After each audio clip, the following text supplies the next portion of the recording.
kita gugat juga Kapolri. Nah, untuk kelanjutannya, karena ini menyangkut anggaran nasional, kita gugat Menteri Keuangan dan Presiden.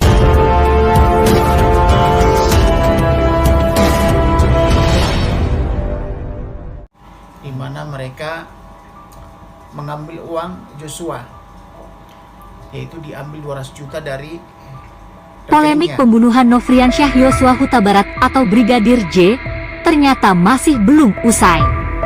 Melalui kuasa hukumnya, Kamarudin Simanjuntak menyebut, jika keluarga Brigadir J menggugat secara perdata Ferdi Sambo, Putri Chandrawati, Richard Eliezer, Ricky Rizal, Kuat Maruf, Kapolri, Menteri Keuangan, dan Presiden, sebanyak 7,5 miliar rupiah dalam kasus pembunuhan Yosua. Dalam perkara ini, ada banyak hal yang dituntut oleh pihak keluarga korban pada Ferdi Sambo CS, baik soal kerugian material dan immaterial. Kamarudin mengatakan gugatan 7,5 miliar rupiah itu termasuk gaji dan tunjangan Brigadir J, yang seharusnya diterima jika Yosua masih hidup selama menjadi polisi. Tuntutan kita terfokus kepada Kapolri dan para tersangka itu, atau terpidana itu. Harus ada ganti rugi.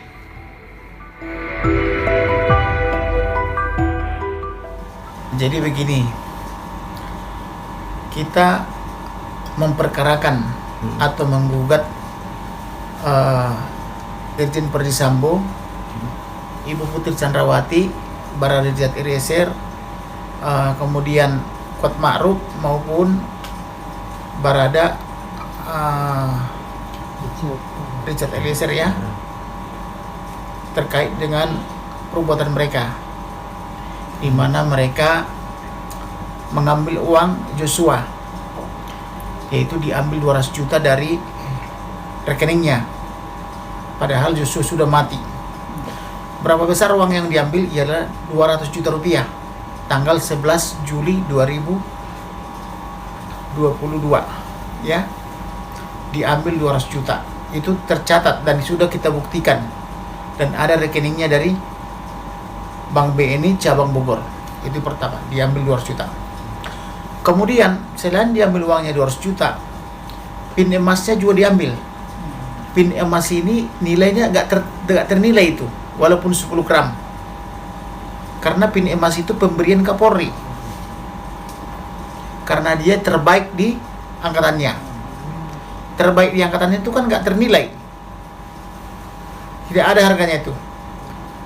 Kemudian diberikan oleh Kapolri kepada dia, kemudian dicuri juga oleh mereka. Yang ketiga, dia kan punya handphone 3 unit, kemudian dia punya laptop,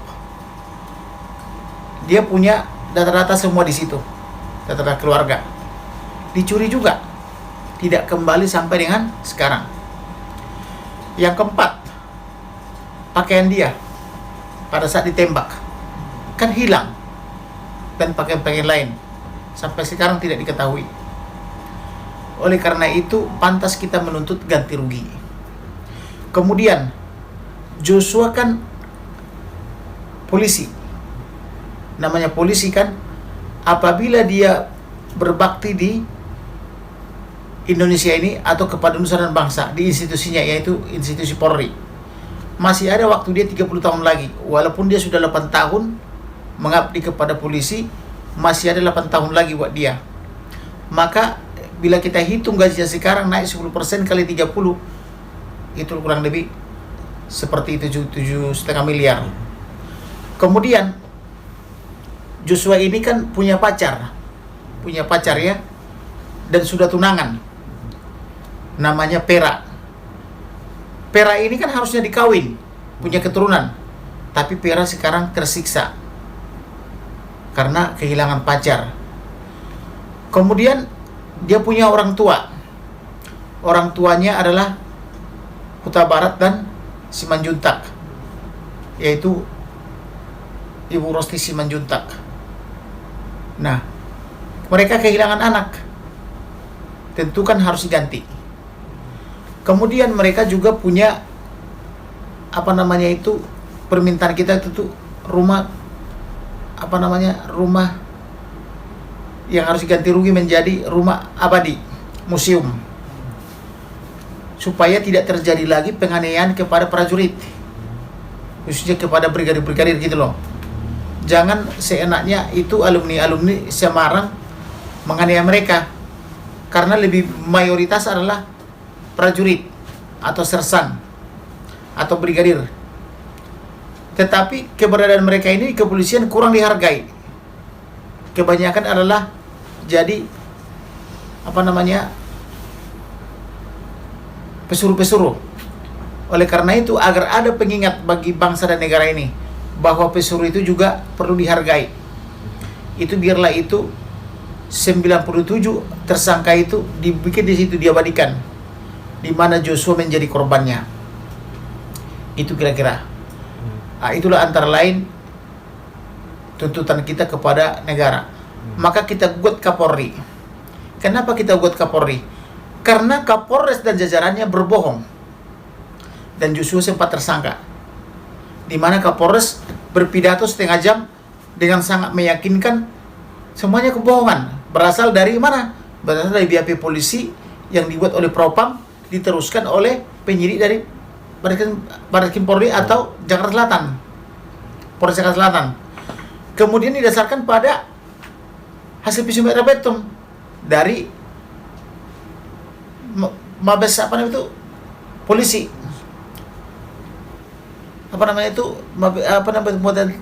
Baris Krim.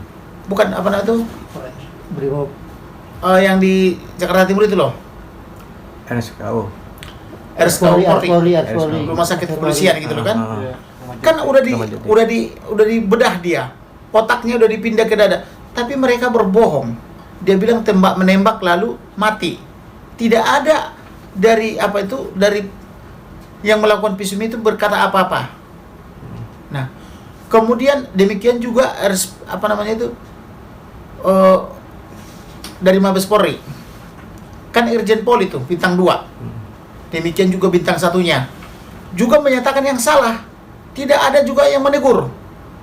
Kecuali saya. Demikian juga misalnya dari Polda Metro. Beserta Komnas HAM-nya itu. Berbohong, berpelukan. Tidak ada yang menegur. Demikian juga instansi Propam, Propos dengan Paminal. Paminal tidak ikut ya. Propam, Propos. Semua anak buahnya itu seolah serentak menyatakan yang bohong. Demikian juga staf Kapolri mengatakan yang bohong. Maka saya katakanlah ini semua tanggung jawab Kapolri, tanggung jawabnya dia. Maka kita gugat juga Kapolri. Nah, untuk kelanjutannya, karena ini menyangkut anggaran nasional, kita gugat Menteri Keuangan dan Presiden. Gitu kira-kira. Oke. Bang, yang menarik menyeret nama Bapak Presiden Jokowi. Iya. Itu seperti apa sih Bang alasannya, mungkin bisa dibeberkan? Jokowi itu siapa sih yang bilang berhasil? Siapa yang bilang Jokowi berhasil? Jokowi itu gagal total. Karena waktu peralihan 10 tahun lalu dari kabinet SBY, itu kan harga $1 berapa kalian tahu? $1 kalian tahu berapa 10 tahun yang lalu? $1 kurang lebih 10.000 sampai 11.000. Benar tidak? Betul. Sekarang $1 berapa? $1 15.000, naik setengah. Siapa yang bilang Jokowi berhasil? Yang bilang Jokowi berhasil adalah hanya kabinetnya dia dan yang pro sama dia. Tapi kalau orang berpikir macam saya, $1 10 tahun yang lalu sama dengan 10.000 sampai 11.000 rupiah ya. Kemudian masa Jokowi $1 sama dengan 15.000 rupiah. Kok berhasil? Utang 10 tahun lalu berapa? Cuman 1 miliar 950 triliun. Sekarang berapa? 7.500 triliun kurang lebih. Kok 700 triliun berhasil?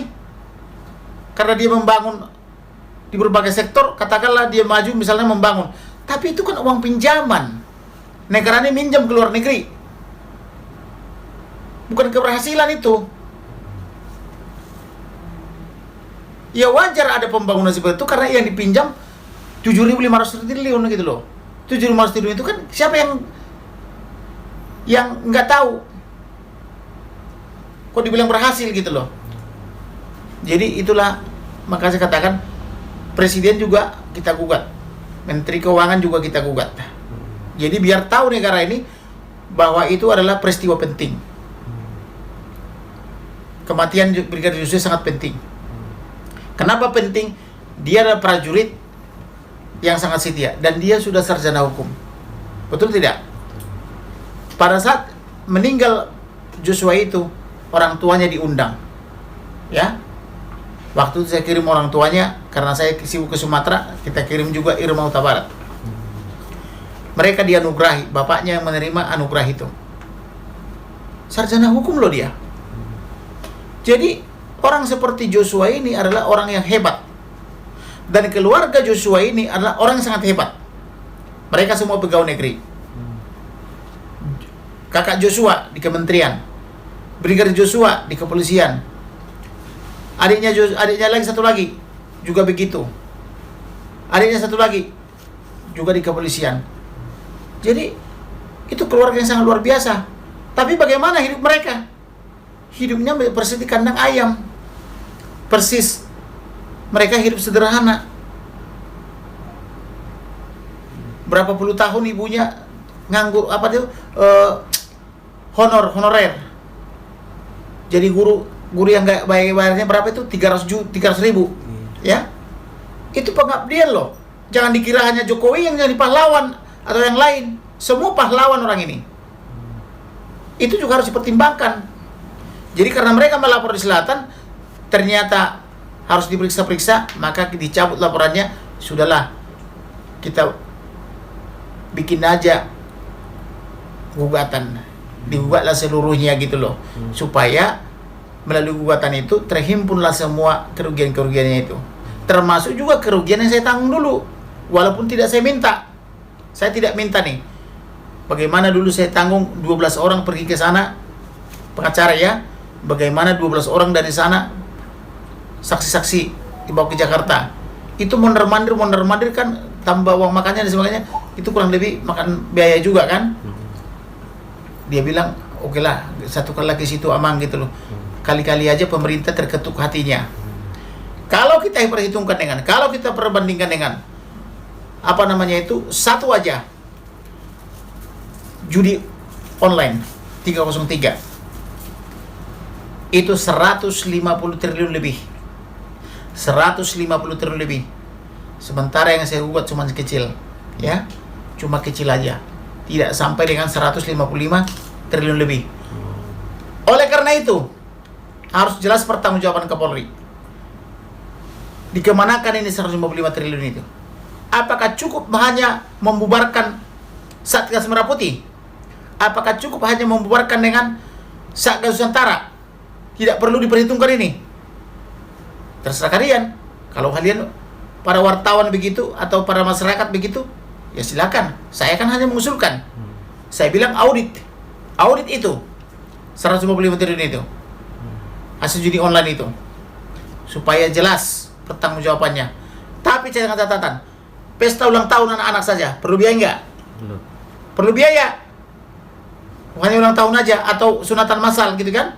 Atau sunatan biasa gitu. Itu perlu biaya. Nah, kalau oleh karena itu, bagaimana ini lebih daripada sunatan massal 155 triliun. Tetapi apa yang dilakukan Kapolri? Langsung dibubarkan. Bubarkan Satgas Merah Putih, bubarkan Satgas Nusantara. Anggarannya negara. Ada anggaran negara? Tidak ada. Bagaimana Satgas terbesar di negara ini, Satgas Nusantara dan Satgas Merah Putih, terhebat dan terbesar, tapi anggaran nol. Itulah kalian pikir. Itulah kata kuncinya. Oleh karena itu saya minta pertanggungjawaban kepada Kapolri, ya.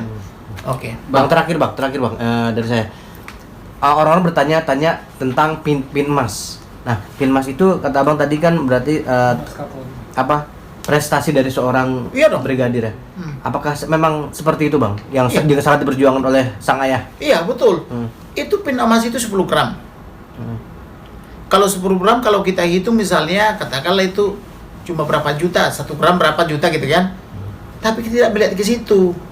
Itu betapa bangganya dia sampai dia memperoleh pin emas diberikan Kapolri buat dia. Tidak ternilai harganya. Tapi kalau kita uangkan cukup sekian gitu loh, seperti yang ada dalam gugatan gitu loh. Bang, ini kan perkaranya sudah masuk di pengadilan Bang ya, dengan hukuman sambo seumur hidup. Iya. Nah, kenapa baru sekarang tercetus Abang menuntut ganti rugi? Memang begitu. Kalau sudah terpidana dia, sudah dipidana di Pengadilan Negeri Jakarta Selatan, kemudian banding juga dipidana, kemudian kasasi juga dipidana, dan tidak ada perlawanan lagi, maka masuklah ke perdata menuntut ganti rugi. Oke. Ide langkah untuk menuntut itu dari pihak keluarganya sendiri gimana Bang? Bagaimana? Keluarga dari korbannya itu gimana? Keluarganya yang menuntut, kami hanya sarana. Oke. Keluarganya yang menuntut. Dan ada bisa dilihat kuasanya. Kali kami hanyalah penyambung lidahnya gitu loh. Terus langkah-langkah yang Abang Mulai di Pengadilan Negeri, putusan Pengadilan Tinggi, putusan Mahkamah Agung. Itu 6 putusan. Oke. Ya. Pengadilan Negeri terdakwa 1, terdakwa 2, terdakwa 3, 4, terdakwa 5. 5 putusan dari Pengadilan Negeri. Banding 10. Kasasi. Kan gitu. Oh, jadi 9 karena situ kan enggak ini. 5 tambah 4 9 tambah 4 13. 13 putusan itu. Tapi 13 putusan sudah kita pegang. Itu dari putusan juga. Kemudian pidato-pidato daripada Kapolres Selatan. Pidato-pidato daripada Karopenmas. Pidato-pidato daripada yang lain-lainnya gitu loh. Kemudian ada uang dibagi-bagi. 500 juta dan 1 miliar. Ada buktinya, terpapar di pengadilan, terbukti, tidak sama meyakinkan. Jelas. Gitu loh. Itu untuk tuntutannya sendiri Bang, fokusnya ke siapa Bang? Ke ke Presiden, apa emang semua langsung?